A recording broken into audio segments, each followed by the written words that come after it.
मैं समस्त आदिवासी समाज को भारतीय मान्यता के आधार पर फिर से खड़ा करना चाहता हूँ। उस काम में लगा हूँ। साथियों नमस्कार, शिव जोहार।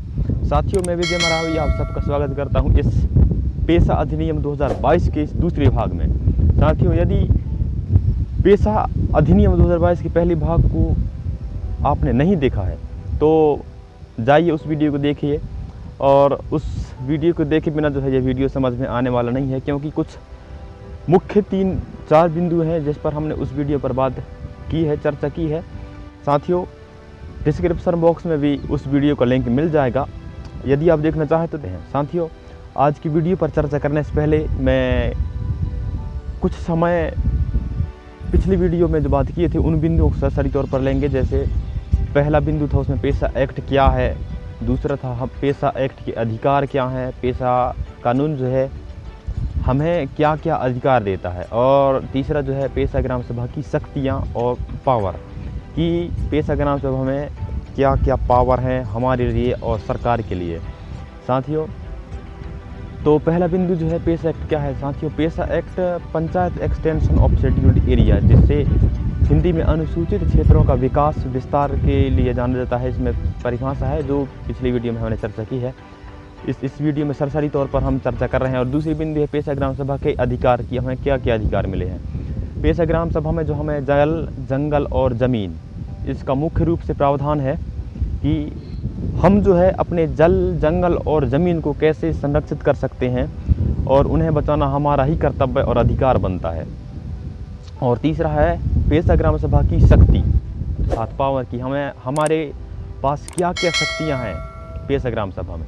तो साथियों पेशा ग्राम सभा की कुछ शक्तियाँ अपने पास हैं, कुछ शक्तियाँ सरकार के पास हैं, क्योंकि यदि सरकार पूर्ण रूप से हमें शक्तियाँ दे देगा तो शासन किस पर करेगा, और ऐसा भी नहीं कि हमें पूर्ण आज़ादी देगा तो फिर हम ही मनमाने करने लगेंगे, तो फिर सरकार किस काम की। इसलिए साथियों पेशा कानून को समझना जो है बहुत आवश्यक है, तभी हम इसका जो है चिंतन मनन करके और इस पर विचार करके इसे हम अपने ग्राम में लागू कर सकते हैं। तो ये तो हुई पिछली वीडियो की बात। अब आज के वीडियो के मुख्य बिंदुओं पर जैसे बात करेंगे। पहला जो होगा गढ़पूर्ति, और गढ़पूर्ति जिसे कोरम भी कहते हैं, गढ़पूर्ति अर्थात जनसंख्या। जब इस टॉपिक में बात होगी तब अच्छा समझ में आ जाएगा। और दूसरा जो है पेशा ग्राम सभा और राजस्व ग्राम सभा में अंतर क्या है। सभा तो एक ही है लेकिन उसमें अंतर जो है क्या है, कुछ बारीकी बारीक अंतर है लेकिन सेम है। कुछ पेशा के कुछ अधिकार मिल गए हैं उसमें कुछ कानूनी अधिकार हैं कुछ। तो और तीसरा कि हम प्रस्ताव, यदि हम चाहें कि प्रस्ताव यह नहीं यार ऐसा होना चाहिए, तब हम उस स्थिति में हम अपने पेशा ग्राम सभा के माध्यम से राजस्व ग्राम सभा को कैसे प्रस्ताव भेज सकते हैं। तो साथियों आज का विषय बहुत इंपॉर्टेंट होने वाला है आज का ये वीडियो, तो वीडियो को बिना स्किप किए पूरे देखना। तो पहला बिंदु जो है आज का वो है गढ़पूर्ति। तो गढ़पूर्ति जो है जिसे कोरम भी कहते हैं, और इसमें जनसंख्या की पूर्ति, गढ़ मतलब जनसंख्या, पूर्ति मतलब पूरा, जनसंख्या का पूरा होना, अर्थात गढ़पूर्ति कैसे। साथियों हमारा जो गढ़पूर्ति है वो पूरा कैसे होगा, पूरा कब मान्य होगा। साथियों जब तक गढ़पूर्ति पूरी नहीं होती तब तक जो है पेशा ग्राम सभा हो या राजस्व ग्राम सभा, उसमें पंचायत या सभा की कार्यवाही जो है शुरू नहीं की जाएगी, ऐसा प्रावधान है। लेकिन हमारे जो सरपंच सचिव हैं उनको शायद ये पता नहीं है भी तो उसका पालन नहीं करते। जब तक गढ़पूर्ति कोरम पूर्ण हुए बिना ही पंचायत की जो है सभा की जो है कार्यवाही शुरू कर देते हैं। तो गढ़पूर्ति कब मान्य होगा, चलिए मैं बताता हूँ। इसमें गणित की ज़रूरत होगी, इसमें कुछ दिमाग लगाने की ज़रूरत होगी। हो सकता है ये आपको समझ में नहीं आया, उस पर एक बार फिर से रिवाइंड करके देख लीजिएगा और सुन लीजिए, तब समझ में आ जाएगा। जैसे मेरे गांव का मैं उदाहरण बता रहा हूँ गढ़पूर्ति में कि 1200 कुल मतदाता हैं मेरे, सिर्फ दुलहरी की बात है, मेरे 1200 मतदाता हैं। तो गढ़पूर्ति पूरा होने के लिए 1/4 मतदाताओं की उपस्थिति अनिवार्य है। तो मेरे गांव का 1/4 भाग कितना होगा, तो मेरे गांव में कुल मतदाता हैं 1200, तो 1/4 भाग जो है कैसे निकालेंगे, 1200 को हम 4 में भाग कर देंगे तो उसका जो आंसर होगा 300 आएगा। 300 मतदाताओं का होना ग्राम सभा में अति आवश्यक है, तभी गणपूर्ति पूर्ण मानी जाएगी। यदि प्रस्ताव लिखना है और उसमें भी 300 मतदाता अनिवार्य हैं, तो साथियों अब उस 300 में एक और शर्त है, एक तिहाई उपस्थिति जो है वो महिलाओं की भी होगी। कैसे कि तो महिलाओं की जो एक तिहाई हिस्सा है वो कैसे निकालेंगे? जैसे हम 1200 में 4 का भाग किए तो उसमें आया आंसर 300। अब 300 में जो है 3 का भाग देंगे, 300 में जो है अब 3 का भाग देंगे तो उसमें कितना आएगा? 100 आ जाएगा। तो हम जो है महिलाओं की जनसंख्या भी पता चल गई कि 300 कुल मतदाता होंगे पंचायत में, और उसमें भी 100 मतदाता महिलाएं होंगी, तो 200 होंगे पुरुष और 100 होंगे महिलाएं, कम से कम, नहीं तो अधिकतम 75% है। यदि कम से कम लें तो वो है 25%, जिसमें जो है 15% वो पुरुषों के लिए है, 10% जो है महिलाओं के लिए है। तो ये है गणपूर्ति की बात कि जब तक गणपूर्ति पूरी नहीं होगी तब तक किसी भी पंचायत का जो है कार्रवाई शुरू नहीं हो सकती। तो ये तो हुई गणपूर्ति की बात। अब आते हैं हम हमारी दूसरी बिंदु, जैसे राजस्व ग्राम सभा और पंचायत के जो पेशा ग्राम सभा, उसके विषय में उसमें क्या क्या अंतर है। तो इसको गौर से सुनिएगा, इसमें बेसिक सी अंतर है कि सबसे पहले बात करते हैं हम जो राजस्व ग्राम सभा जो सरकार द्वारा निर्धारित तिथि में होते हैं। जैसे सरकार द्वारा निर्धारित तिथि कैसे, पहला दिन जो 26 जनवरी जैसे हम गणतंत्र दिवस के रूप में मनाते हैं, और दूसरा 14 अप्रैल हमारे बाबा साहब B.R. अम्बेडकर की जयंती के रूप में मनाते हैं, और तीसरा जो है 15 अगस्त जिसे हम अपनी स्वतंत्रता के खुशी में मनाते हैं, और चौथा जो है 2 अक्टूबर महात्मा गांधी और हमारे लाल बहादुर शास्त्री जी जिनका जन्म जयंती है उस तिथि में मनाते हैं, ग्राम सभा बैठक होती है। तो साथियों ये तो हुई राजस्व ग्राम सभा की नियत तिथि और टाइम की। इस तिथि में राजस्व ग्राम सभा में जो है ग्राम पंचायत में जो है ग्राम सभा होना अनिवार्य है। अब राजस्व ग्राम सभा में कार्यवाही कैसे शुरू होती है, जैसे आई बात गणपूर्ति वाली, तो सबसे पहले गणपूर्ति हमारे द्वारा ही होगी। कि हम ये ना सोचें कि हम यार आज ग्राम सभा है आज ना जाएंगे, यदि हम नहीं जाएंगे तो वहाँ की कार्यवाही भी रुक जाएगी यदि हम चाहें तो। साथियों सबसे पहले जो हम ग्राम सभा में जाते हैं तब हमें सबसे पहले ग्राम सभा के रजिस्टर में अपनी हस्ताक्षर और अंगूठा देने चाहिए कि सचिव भी देख सके कि हाँ अब गणपूर्ति पूरी हो गई है, तो आज की जो है कार्रवाई शुरू करनी चाहिए। तब जो है गणपूर्ति पूरी हो जाने की स्थिति में सचिव भी पंचायत सभा की कार्यवाही शुरू करेगी। अब बात आती है गणपूर्ति तो पूरी हो गई और वहाँ की कार्यवाही कैसे शुरू होगी, कहाँ से शुरू होगी। तो सबसे पहले जो है सचिव आपको आय व्यय की जानकारी देगा कि पिछले ग्राम सभा से अभी तक की जो ग्राम सभा है उसमें कितनी खर्चें हुई हैं और कितनी राशि अभी बाकी है उसकी जानकारी देगी। और दूसरी बिंदु जो होगी उसमें वो सरकार द्वारा भेजी गई एजेंडा भेजी गई होगी, उस विषय पर चर्चा होगी। इसके बाद जो है यदि ग्रामवासी चाहें कि हमें प्रस्ताव देना है इस विषय में, तब जो है वो प्रस्ताव फिर लिख सकता है और फिर अंत में जो है प्रस्ताव सबका जो है स्वीकार करके और ग्राम सभा को समापन किया जाता है। साथियों ये है राजस्व ग्राम सभा। और अब हम आते हैं पेशा ग्राम सभा की ओर। साथियों राजस्व ग्राम सभा की तरह ही पेशा ग्राम सभा भी है। इसमें जो है अब राजस्व ग्राम सभा में भी मुनादी होती है और पेशा ग्राम सभा में भी जो है 7 दिवस पहले से ही मुनादी कर दी जाती है कि इस तिथि में इस स्थान पर इस समय जो है पेशा ग्राम सभा आयोजित की जा रही है, तो आप सभी जो है नियत समय पर उपस्थित होने की दया करेंगे।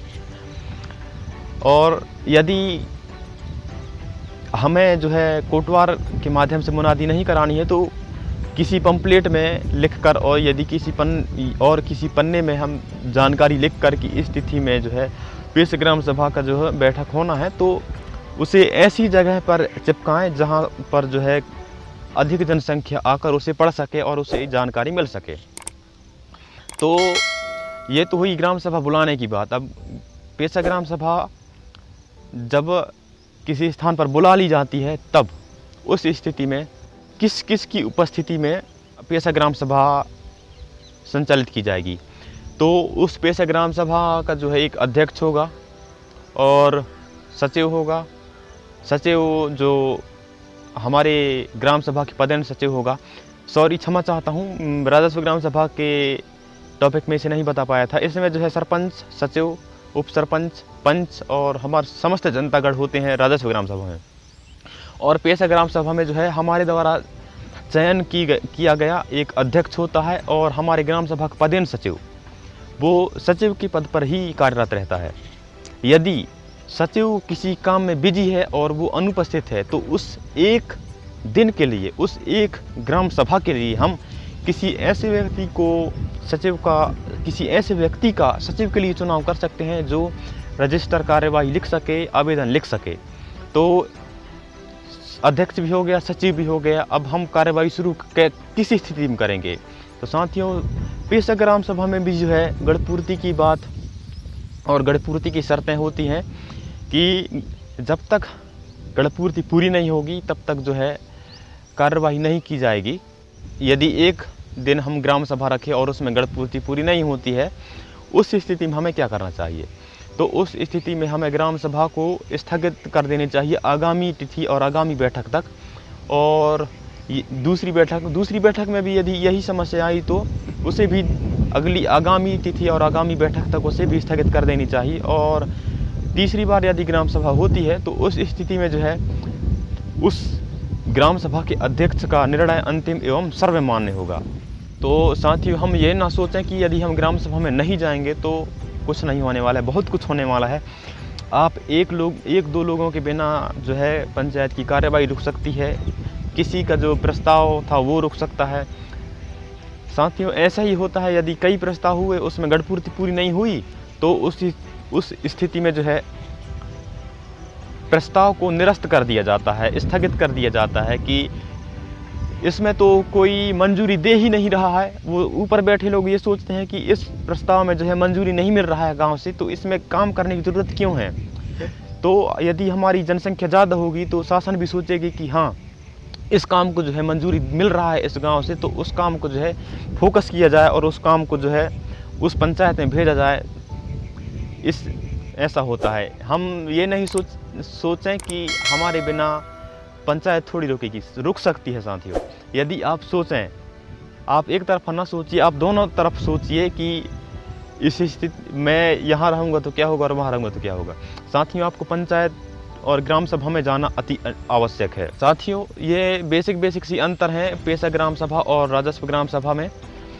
अब आते हैं प्रस्ताव कैसे पास करें, पेशा ग्राम सभा से राजस्व ग्राम सभा तक कैसे भेजें। साथियों, राजस्व ग्राम सभा चाह रहा है कि कुआं जो है राम सिंह के खेत में खोदना चाहिए। उदाहरण के लिए बता रहा हूँ कि कुआं जो है राम सिंह के खेत में खोदना चाहिए और वहाँ जो है पानी की कमी होती है कि गर्मियों में उस जगह पे जो है पानी नहीं रह सकता और उसमें जो है सब मतलब कार्यवाही हो गई है, बस उसमें काम लगना ही बाकी है। और पेशा ग्राम सभा चाह रही है कि नहीं यार, राम सिंह के खेत में जो है पानी गर्मियों में नहीं रह सकती, हम रामलाल के खेत में जो है कुआं को खुदवाना है हमको। तो खुदवाना तो हमको है, उपयोग हमको करना है। शासन तो आदेश दे दिया कि हम प्रस्ताव दे दिए कि उस खेत में खुदवाना है, तो शासन ने आदेश दे दिया कि इस खेत में खुदवा दो। यदि ग्राम सभा चाहती है कि राम सिंह के खेत में ना खुदकर और रामलाल के खेत में खुदे, तो उस स्थिति में ये कि गढ़पूर्ति क्यों आवश्यक है। यदि हम मेरे गांव के उदाहरण दिया था, उसमें 1200 मतदाता थे, जिसमें 301/4 मतलब 1/4 हिस्सा 300 मतदाता थे। तो देखना आप कि पेशा ग्राम सभा चाह रहा है कि रामलाल के खेत में खुदे कुआं, और उस प्रस्ताव में जो है मान लो की बात 200-150 लोग दस्तखत कर रहे हैं, हस्ताक्षर कर रहे हैं, और राम सिंह के खेत वाले में 300 लोग हस्ताक्षर कर रहे हैं, तो पलड़ा किसका भारी होगा, राम सिंह का कि रामलाल का? राम सिंह का होगा ना। यदि हम चाहें कि इस कुएं को जो है इस जगह पर खुदवाना है और इस जगह पे पानी अच्छी है, तो हमें जो है 300 से ज़्यादा भी होगा तो चलेगा, लेकिन 300 से कम नहीं होनी चाहिए, क्योंकि राम सिंह के खेत वाले प्रस्ताव में जो है 300 लोग हस्ताक्षर किए हैं। तो रामलाल के खेत के कुएं में जो है उसमें कुएं को स्थानांतरण के लिए हमें 400 भी होंगे तो चलेगा, 500 भी होंगे, लेकिन कम से कम जो है 300 से ज़्यादा ही होनी चाहिए। तब जो है हम पेशा ग्राम सभा में प्रस्ताव लिखकर और राजस्व ग्राम सभा में देंगे, तो राजस्व ग्राम सभा से जो है वो राजस्व ग्राम सभा में तो आ गई है वो प्रस्ताव की आदेश की इसके खेत में काम होनी चाहिए कि कुआं बननी चाहिए। अब राजस्व ग्राम सभा की जिम्मेदारी ये बनती है कि पेशा ग्राम सभा वाले इस कुएं को जो है राम सिंह के खेत से रामलाल के खेत में खुदवाना चाहते हैं, तो राजस्व ग्राम सभा को यह मानना ही होगा कि उस कुएं को रामलाल के खेत में ही खुदवाना है। तो ये होती है शक्ति, ये होती है गढ़पूर्ति, और ये होता है एकता। तो हम ये ना सोचें कि हमारे बिना ग्राम सभा थोड़ी रुक जाएगी। साथियों, आपसे हाथ जोड़ की विनती है कि आप जब भी ग्राम सभा होती है आप जाइए और उसमें आप सबसे पहले हस्ताक्षर कीजिए और सचिव से बोलिए कि जब तक गढ़पूर्ति नहीं होती है तब तक आप ग्राम सभा की कार्रवाई शुरू नहीं कर सकते, चाहे किसी भी स्थिति में हो। साथियों, गढ़पूर्ति पूरी न होने की स्थिति में भी मैं कुछ शर्तें आपको बता दिया हूँ। एक बार और बता दूं कि ग्राम सभा को हम अधिकतम 2 बार स्थगित कर सकते हैं। तीसरी बार में जो है ग्राम सभा का जो अध्यक्ष होगा उसका निर्णय अंतिम एवं सर्वमान्य होगा, लेकिन किसी भी प्रस्ताव के लिए गढ़पूर्ति का होना अति आवश्यक है। साथियों, यदि वीडियो पसंद आया तो एक लाइक ज़रूर कर दीजिएगा। यदि गलती हुई होगी तो कमेंट के माध्यम से ज़रूर बताइएगा, उसे ठीक करने का प्रयास करूँगा। और यदि चैनल पर पहली बार आए हो तो चैनल को सब्सक्राइब कर दीजिएगा साथियों प्लीज़, इससे मेरा हौसला जो है बुलंद होगा। तो आज के लिए बस इतना ही, मिलते हैं अगली वीडियो में अगले टॉपिक के साथ। तब तक के लिए नमस्कार, सेवा जोहार, जय मूल निवासी, जय आदिवासी, जय।